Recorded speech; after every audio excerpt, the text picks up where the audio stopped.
Hello, Marcus Lim here with the Deluxe edition of Dark Knight's Death Metal. Right, so this is the, it collects all 7 issues of the punk-inspired, bombastic event that ran from mid-2020 to early 2021. So these are the 7 issues. So here's the first one, which as you can see is also the cover to the Deluxe edition. Alright, and then we've got issue number 2, issue number 3, issue number 4, and 5, and 6, and the last one, 7. Okay, and as you can see, the Deluxe edition, right, it's a little bit larger than the standard issue size. Okay, and yeah, the actual story itself, Death Metal, this is actually a sequel to 2016 I think, or 2017's Dark Knight's Metal, right? So it's same team, Scott Snyder and Greg Capullo. Okay, so let's have a look. It says the last concert of the DC universe.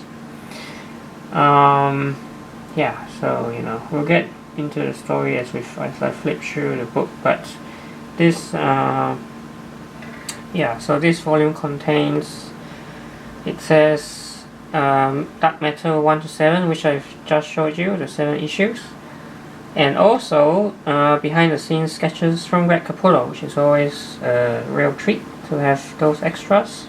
Okay, alright, so let's have a quick look inside the book. Alright, and as I was saying, right, this is a pretty important book because it kind of caps off the story that began in like New 52, and then carrying through to Rebirth, and then even Doomsday Clock. So wrapping up a lot of those storylines, right? And essentially kind of starting a brand new era for DC. Okay, and we'll see as I go through the book how that actually happens. But let me take off the jacket. Okay, that's the jacket over there, and here's the book without the jacket. So it's not a wraparound. This is just possibly one of the variant covers, maybe, and it's that as well. Alright, okay, so let's have a look. So Dark Knight's Death Metal Deluxe edition. As you can see, it's got a very punk rock kind of feel to it, and indeed I believe there's a soundtrack available for this as well, which is pretty cool. So that's the cover to issue 1, and then it's just the issue itself. So what we see is, at this point in time, Wonder Woman is kind of like guarding, sort of, the Themyscira has been turned into sort of hell or something, and then you get the sense that the heroes have fallen and the Batman who laughs is kind of in control, right? And then we've got Batman still fighting, although the surprise is that he's actually dead already. That's why he's able to command the dead to rise. We've got Lobo over there. Okay. So this is all just set up, but there's a surprise there where we see Wonder Woman kind of apparently killing the Batman who laughs. Although we'll later see that he's not quite dead yet. But so here we see the heroes still kind of like trying to go up against the Batman who laughs.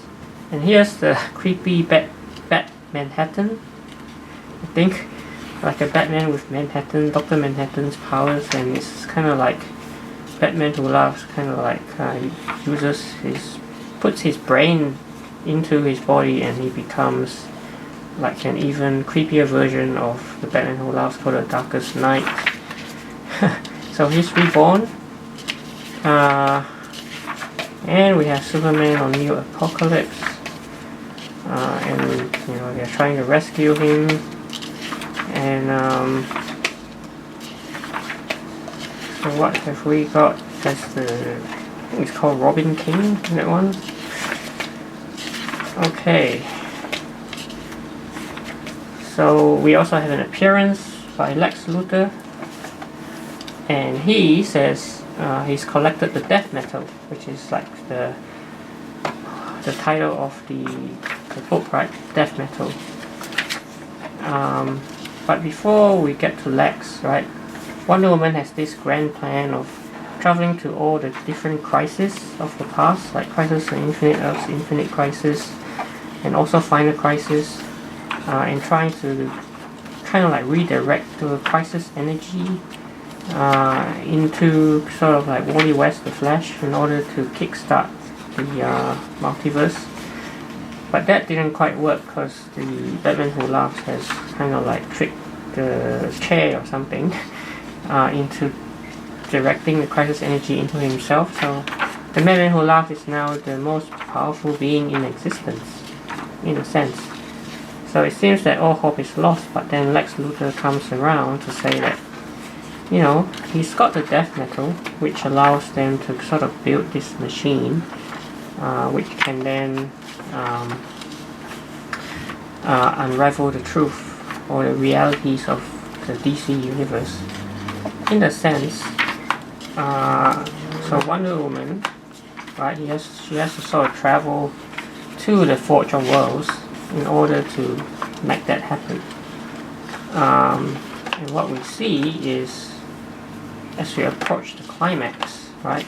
Here's where it gets pretty interesting.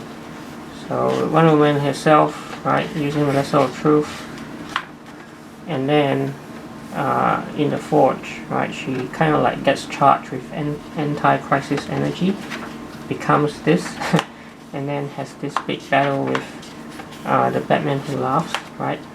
Batman Who Laughs is charged with crisis energy.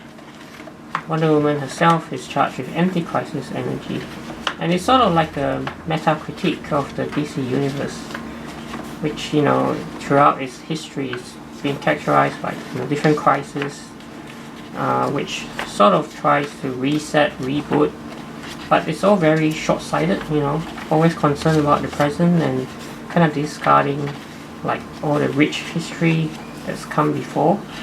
And so here, what we see is Wonder Woman coming face to face with her Golden Age version, right? Like the hands, the multi-dimensional beings behind everything. And what is said here is that all history, all stories will be remembered from now on. Essentially what it's saying is that from this point on, they're not gonna care too much about continuity, but they're gonna embrace, I guess in a way, embrace the depth and breadth of the rich history, 80 years of history of the DC universe, in a sense saying that everything actually matters. So, you know, this concept of the omniverse now, so every story told, whether it's in the comic books or even in the TV shows or the movies, they all matter, right? And that's why at the end it kind of ends with that. It all matters, like always. Get a very optimistic glimpse of what the future holds now that that's the case, right? The JSA possibly making a big comeback. So yeah, so that's sort of like what the story is all about. Can be pretty crazy and loud, but that's sort of what they're going for. They're trying to say, you know, from this point on, let's just have fun and not worry too much about continuity, which is pretty exciting to be a DC Comics fan. So from the sketchbook of Greg Capullo, here's the extras, concept art of Superman, Wonder Woman, Batman Who Laughs, Robin King, and here's some concept sketch cover pencils, inks, and cover for the first issue, and the variant. So that's the variant think, yeah, that's right, that's the variant cover there. One. By Dark Mankey, right? And more variants for issue number 3.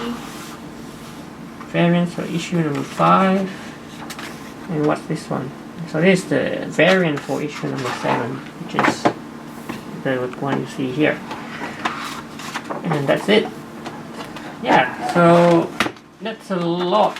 I mean, in terms of story, right, it can be a bit hard to follow just because it's this massive event that tries to do a lot of things. But in the end, you know, it's kind of built as the. So I can just show you one thing. Yeah, death metal is an anti-crisis, right? And that's exactly why, you know, it describes exactly what I just described. In that this is kind of like an anti-crisis, meaning that it's not trying to beat any of those previous crises like Infinite Crisis or Crisis on Infinite Earths, or you know, even New 52 or like Rebirth. This is just trying to say, you know, all of those happen, you know, and everything still matters, and that's pretty much what it's trying to accomplish, right? Just to say everything matters, and from now on, that's what the DC universe is going to be like. So that, in a nutshell, is Dark Knight's death metal. So you haven't yet read the 7 issues individually, this is a good time to pick this up. And yeah, so thanks for watching. Please like and subscribe, and I will see you in another video.